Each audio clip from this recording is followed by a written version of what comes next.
Today is my 40th birthday. Congratulations to myself. Woo! And I'm not married and I don't have kids. And I know the questions that arise in society when you tell people your age, when you tell people that you're not married and you don't have kids. They ask, well, why you don't have a husband? Why you don't have kids? I mean, people ask very curious questions. And usually I'm not answering these questions because this is an intimate topic. For me, this is like, I will not discuss intimate things like that with strangers. But today I want to share my perspective on that. I want to share a little bit of my history. Why is that I'm sitting here, not married, no husband, no kids, and still I'm the most happy person that I have ever been in my life, which does not mean that I don't wish for marriage or kids. And this is why, for me, this is important today to share, because we assume that a woman who does not have these things, she probably does not want it, or something else is happening, something else is weird, she's too picky, or something is wrong with her. We assume this kind of reasons, but it can also be other reasons, and that's why I want to share a little bit of my history today. And as you maybe know or maybe not know, when you're new here, that my channel is about basically trauma healing, finding our way back to God, psychedelics, psychology, all these kind of things, that toxic relationships, narcissism, all these things that result usually from trauma. And so it was in my life as well. And I'm so grateful that I somehow, thank God, had the wisdom to end my last relationship 2021. When we were just moving in together and we were planning like half a year later to start a family. We were having specific plans. This is 5 years ago. Thank God, back then I had the wisdom to realize, and it hit me like a brick, that this is not the man I wanted with, and this is not the place I wanted at, and the whole thing, I was like, no. And I was 35, and you can imagine that this was tough, you know? You have all these fears, and what should my family think? We just moved in together. What should his family think? Oh my God, I'm just freaking out. I'm just having fear of attachment, and I'm just being weird, and I cannot do this.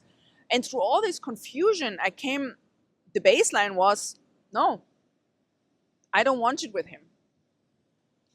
And what followed after that was, and I was already on a trauma healing journey when we were together, but it was catalyzed especially by my time being alone in the next years until today. And I'm so grateful for these years. And you can tell me, okay, now you're 40, you're too old, it will not happen anymore. You lost all the possibilities. You took too much time. Then I'm like, okay, if that's true, if it's too late now, if I took too much time for my own healing, but then so be it. But for me, it's clear that I did not want it, me as a mother, the version I was before, the version I am now.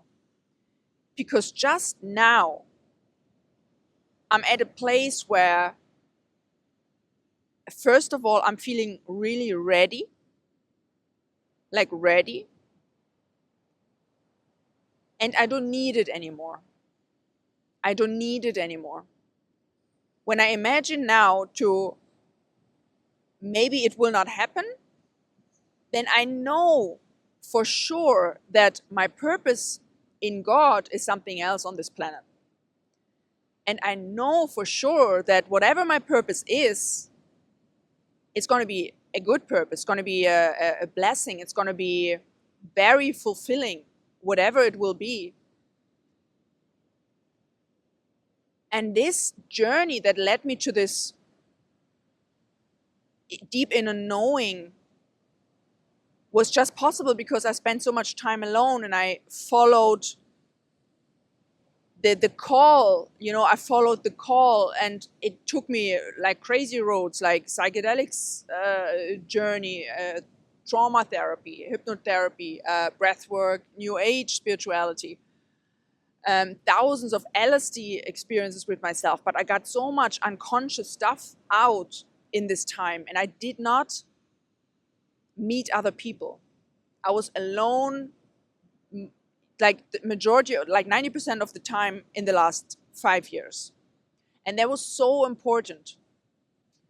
When we experience narcissistic abuse or emotional abuse, we often lose our identity. We lose the sense of who we really are. And you cannot have a strong foundation for long-lasting or like commitment that is supposed to be for the rest of your life when you don't know who you are, when you're not rooted in your inner being and in your connection to God. You cannot, then you will always need it, and you always will think that somebody else has to give you something, or that somebody else has to fulfill you.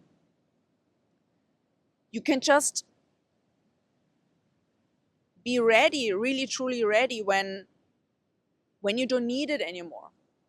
And back in the day, I did not understand how I should achieve that, because I needed it so much. I needed a lot of things still, subconsciously. I needed attachment. I needed like comfort. I needed healing. And in the last years, all the things that I did, I gave myself the things that I needed. And of course, you can never replace the things that you did not get from your mother or your parents or whatever, but you can comfort these inner wounded parts of yourself so much that this neediness slowly dissipates. This is like a process. It's not half your trauma therapy and then we're all good.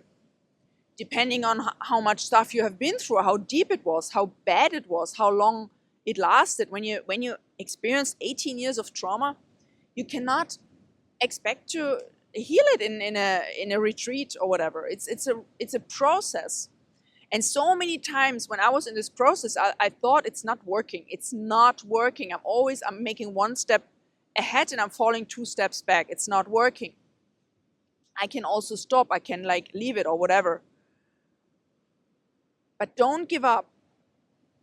Don't give up. When you feel the call to go on a journey, on a healing journey, an inner journey, whatever your calling is, I believe if you believe you should do the thing at a certain point in time, you should probably do it. Like when I felt the call to do ayahuasca, I would tell my younger self, go for it, because all the things that I did led me to where I am now.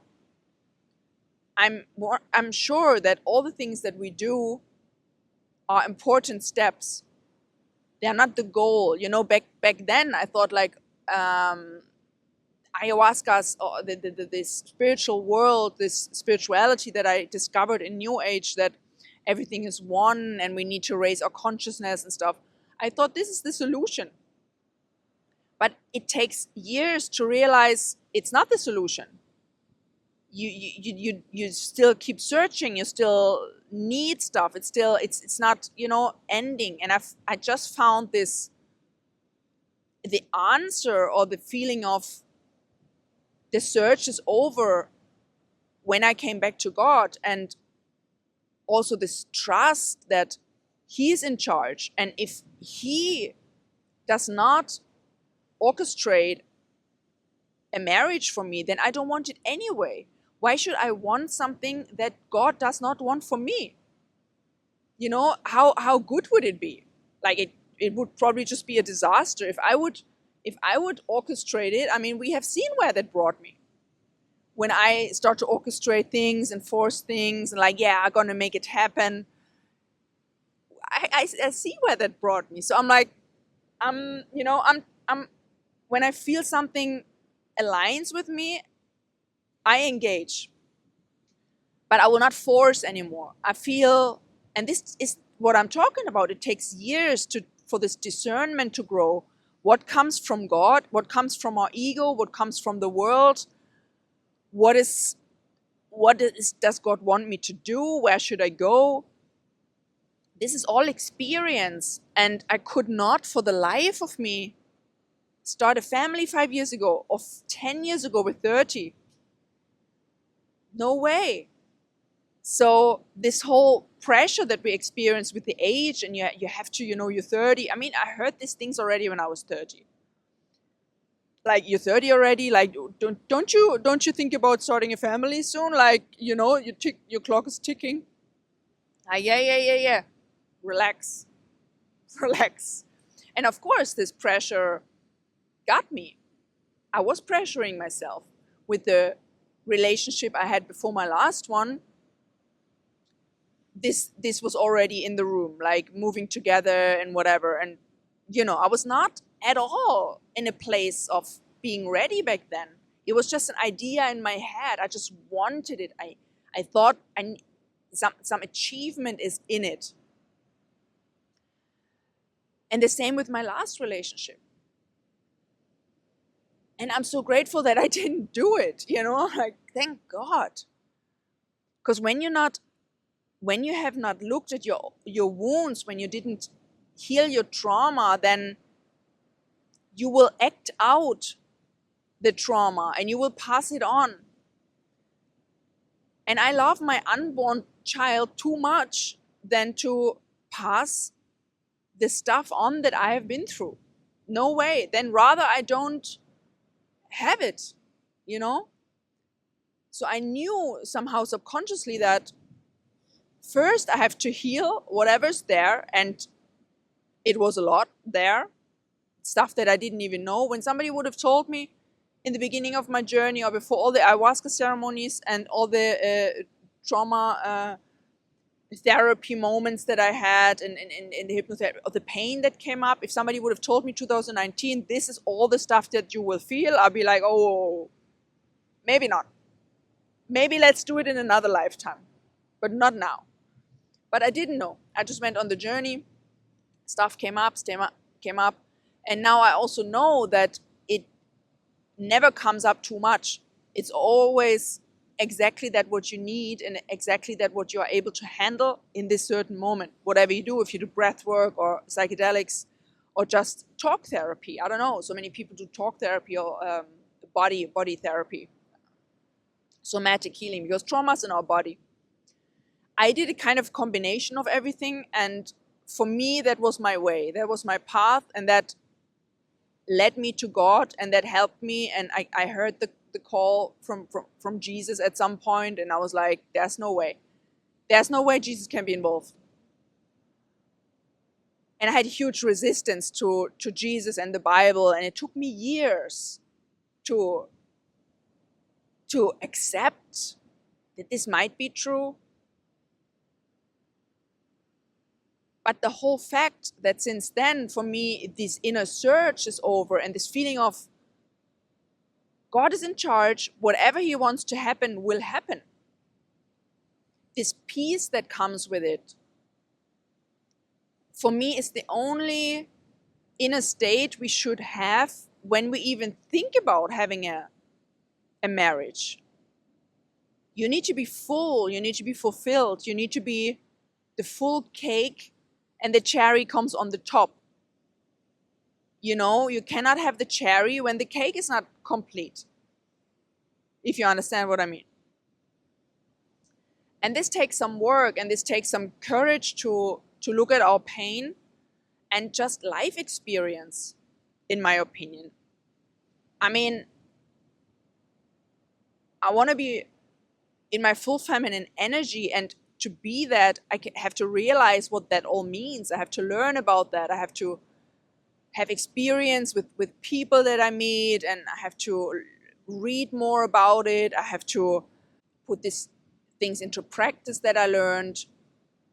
You know, the dynamic that I experience in my life now is so different from what I experienced a few years ago.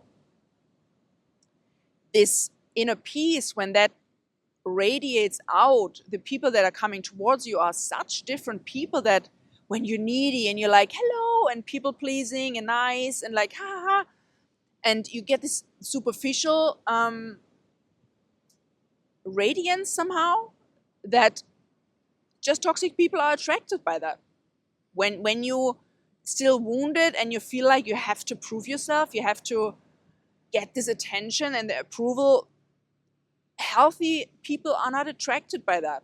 You know that from yourself, right? Like needy people are not attractive. You don't want to be around them so much because you feel like, I don't know. So as long as you need a man, you don't need a man. As long as you need a man, you don't need a man. You need something else. You need therapy. You need time with yourself. You need good conversations. You need reading, education about inner things like coachings, I don't know, retreats. And then you will at some point come to this inner state. And for me, I believe if it takes 40 years, then it takes 40 years. And then if it's too late, then it's too late. Then the purpose was something else. How is it in Lord of the Rings? Gandalf says, a wizard is never too late, nor is he too early. He arrives exactly when he's supposed to. And I believe that. We cannot be too early or too late. God has everything under control. He's the creator of the universe. What do you think? Like, I created the universe and the earth and the tides, the human body. I created all the animals and everything. But, this life I forgot to kind of manage. You know, like exactly my life he forgot about. He didn't realize, oh yeah, I forgot she needed a husband. Oh, damn it. No, everything is under control. Everything is exactly how it should be. And so this peace that comes with the relation with God, so we can trust. We can really trust. Let me tell you, with my 40 years experience, I like the number 40, to be honest. Let me tell you I will repeat it all the time now. Let me tell you, with my 40 years experience, everything is under control by God. Because when I look at my life retrospectively, all the things that I was freaking out about, also the thing with the family and the husband and the kids, and I was desperate. I was freaking out about it because I was desiring it so much and I wanted it so much that I was feeling so bad that it didn't happen. So I completely understand when people are sad about it. There comes this feeling of unworthiness. Everybody else can have it, but I don't. Like, why? What is the punishment for? But to see my life retrospectively, I know that everything happens exactly at the right time. And if things are not happening, then we don't need them. Then something else is the plan. And who are we to decide what the plan is? I mean, we can plan. I plan. But I learned to have the plan as kind of a frame, or as a kind of like, okay, I have the plan, and then we see from, like, you have the plan, the steps, and you start moving, but okay, after the first step, everything is different anyway. And you kind of go away from the path, maybe you come back to the path or whatever, and this is, I think, also what is important to, I don't know the English word.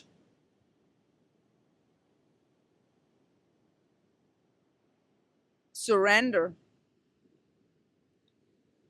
I think that's also what is so important to learn before we meet the person we spend the rest of our life with, is to surrender. And how can we surrender in a relationship, especially as women, when we cannot surrender to God or to life, when we are so strict in our planning and in our ideas, and like, I have to do this, I have to do that, it cannot be different, I need to have the control. We don't have the control anyway. God has the control. But when we cannot surrender, how should we relax in our feminine energy and let whatever God has for us come to us? This is not possible. The energy is too strict, too strong, and this again comes to trauma. When you have subconscious fear, or you have subconscious fear of abandonment and subconscious anger, then your whole body is different. Your whole energy, you have this anger, and you're like, no, I'm not letting anybody close to me. You have this inner, like, guys with the guards, with the guns, and shoot everybody that comes close. Or you sabotage it, you run away. You like, you think you want the relationship, but actually you fear it, and then you will sabotage it and run away. Or you attract a toxic guy because you're still codependent and you subconsciously feel safe with narcissists. You know, all happened to me many times, repeated times. So what I believe is the basic of everything is that we come back to God, get our senses together, turn away from sin, turn away from our old ways, our crazy, destructive old ways. We dive into the trauma healing, which is a lot psychology. It's doable. There are ways there are like tools and coaching you can do. It's like very helpful with talking. As I said, I did many things, like a little bit like unusual psychedelic journey, which I would not recommend anymore, because I believe it's also opening up doors for demons. But anyway, I did it, and I believe it helped me. And it also made the demons even visible. It made so many things visible that I was like, whoa, okay. I'm glad I did not have a kid yet, because otherwise, you give that to the child. Whatever you did not heal yet, you will give to the child. And this is like transgenerational trauma, and demons get passed on. It's just how it is. It's written in the Bible that demons and trauma gets passed on until the fourth generation. So 4 generations, it's a lot of people involved in 4 generations. So the whole demon thing is also very important to look at before we bring another person in our life who gets the whole stuff, and so many things are subconscious. That's why it takes a while to dig deep enough to get the stuff out. But I believe it's very important, and I believe if more people would do this work and would be aware of their inner wounds, I believe many relationships would last much longer. People would choose more wisely. Many toxic relationships would probably not happen as they happen, because when 2 healed people come together, it's just a completely different story than a codependent empath and a narcissist, or somebody with narcissistic traits, at least. So yeah, this is a bit of my perspective and my story. I believe that there are so many reasons for women not to have kids at a certain age, or not be married at a certain age. And I would also wish that we come away a bit from this societal pressure and this something has to be wrong with her. And yeah, it was true in my case. Something was wrong with me, or like I thought something is deeply wrong with me. And this is what the whole healing is all about, to realize that there is an inner part in me that It's not depressed. It's not this broken consciousness, broken self being, but there's a part of me that is like the human I'm supposed to be. And of course we're all sinners, and we are all in a way unrighteous, but this humility that comes with realizing that, and still discovering that inner child that is there, combined with the wisdom we gain along the way, that is like the most precious like discovery we can make. And if the price is to not have kids and a husband at a certain age, then for me that's fine, because the gift of finding back to God and have a relationship with Jesus Christ, I mean, what more could I even want? Everything else from now on is like just a bonus, so to say. And I'm sure, and I know that God will lead me in the direction I have to go, and to the places I have to go, will bring the people in my life that I have to meet. I'm sure. So I can just give all the women out there encouragement and sending love and patience, healing for your soul, healing for your sadness, desperation, that you maybe, if you watch this video, you are in a similar age than me, and you are sad that you don't have a husband or kids, or that these wishes or desires did not fulfill themselves in your life yet. And who knows when it's too late? I mean, did not Abraham and Sarah get that child when they were 90 or something?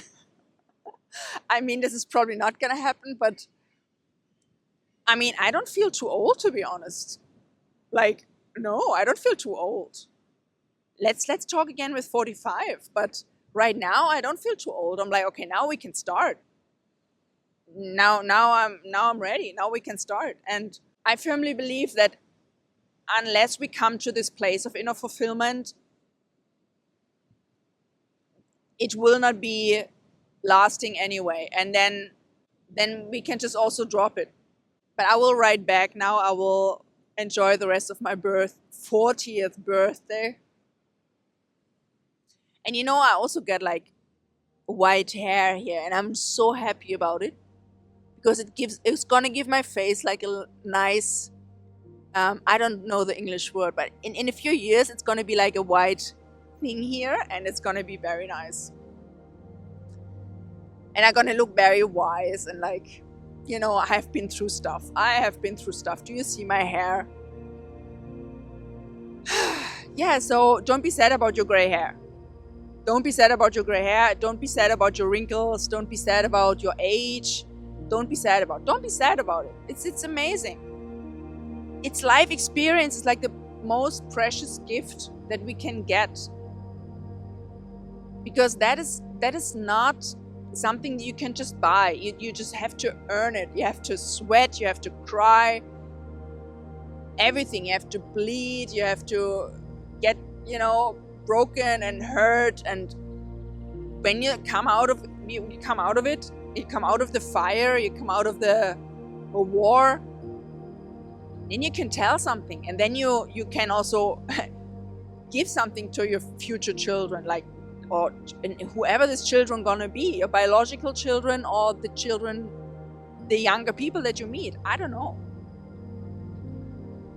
So my dears, thanking you so much for your attention. I hope you could take something out of it, and I hope to see you in the next video. I know it took me a while to record a video now, but that's a different story. But I was fasting, and I kind of made a self-deliverance, and the spiritual warfare was tough after that, and I was not able to record a video for some reason. I don't know.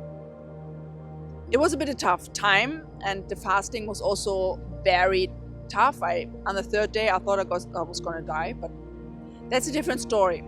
If you're interested in that, let me know.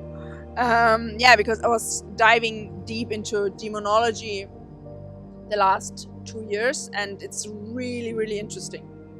It's really, really crazy, the stuff in the unseen realm, that the fights that are happening there with us as kind of like puppets, or the demons use us as puppets for their dirty and dark agenda, so to speak. But anyway,